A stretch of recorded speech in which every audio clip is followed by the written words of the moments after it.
Bago ang lahat, parang biglang nabuhayin ngayon ng mga player. Gusto maka 83 points. Tinambakan ng Denver Nuggets ang Rockets. Parang ito yung unang beses ulit na nakatalo ang Denver ng isang contender na team. Kailangan lang palang usugin, 129-93 para sa Nuggets.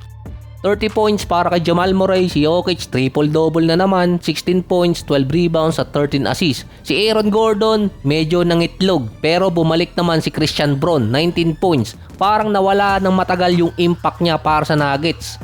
Ang matagal na nawala sa Denver Nuggets nung medyo tahimik itong si Christian Braun ay yung pass break play. Si Braun kasi dati ang nangunguna pagdating sa points per game pagdating sa pass break. Ngayon medyo bumalik sa Nuggets.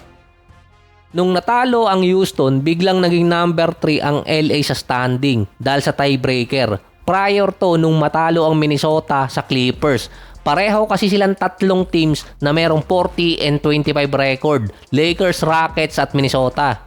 Kung matatapos kasi ang regular season at nagtabla ang tatlong teams na to, mapupunta sa LA ang tiebreaker. Dahil sa 3-way tie ang Lakers, nasa kanila kasi yung Pacific Division. Sila ang leader doon kontra sa Minnesota at Rockets.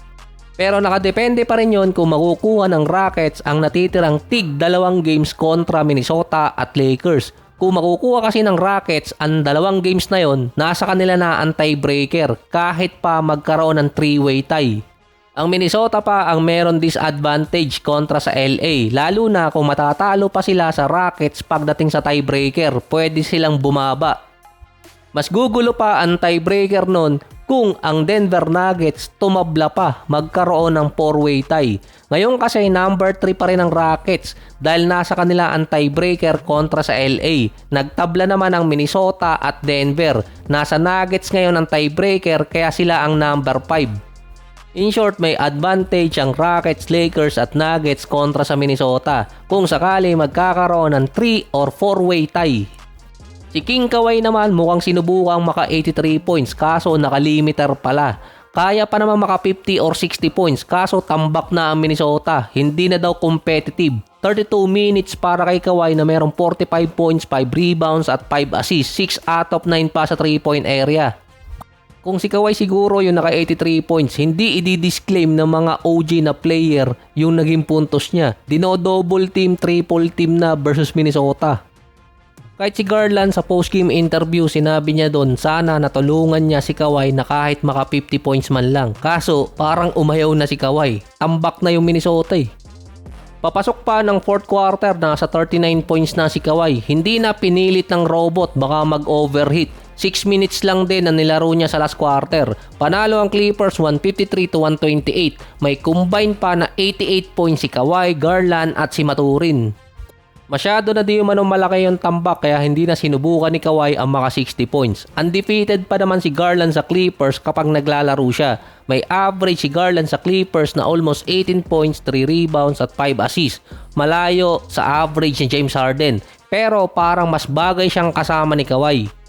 Ang panalo talaga ang Clippers kay Benedict Mathurin. Off the bench sa Clippers may average ang almost 20.6 rebounds at may 2 assists per game. 47% sa field, yun nga lang 18% sa 3-point area.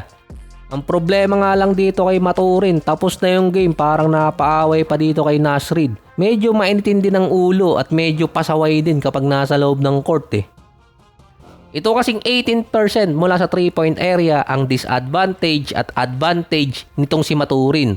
Frontrunner sana sa 6-man of the year itong si Mathurin kaso hindi. Aggressive style kasi siya na nakakakuha pa ng fouls and free throws. Sa Pacers meron lang siyang 5 attempts per game pero sa Clippers biglang tumaas yun ng 7 per game.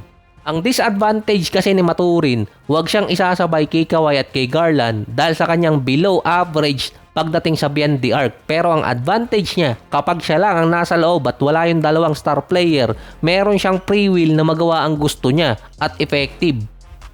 Majority kasi ng bola na kay Kawhi at dito kay Garland kapag magkasama silang tatlo. Pero kapag siya lang yung nasa loob at yung dalawa nakaupo or isa man lang, majority nasa kanya yung bola. Sa mga tayaan ngayon, time 6 ang Clippers kung aabot ng top 6. Dahil panalo ang Clippers ngayon kontra Minnesota, 5.5 games away sila kontra Phoenix Suns dahil nasa Suns pa ang tiebreaker at dahil din sa division ranking. Meron pang 17 games ang Clippers, ahead pa sila ng 2.5 games kontra sa number 9 at usually sila pa rin ang merong pinakamadaling schedule sa ngayon. Magiging back-to-back na buenas din ng Clippers kung sakali dahil ang sunod nilang kalaban Bulls na galing naman sa back-to-back game kontra Lakers. Ganon din kasi ang naging senaryo ng Minnesota, back-to-back game sila. Kaso may pahinga ng isang araw yung Clippers.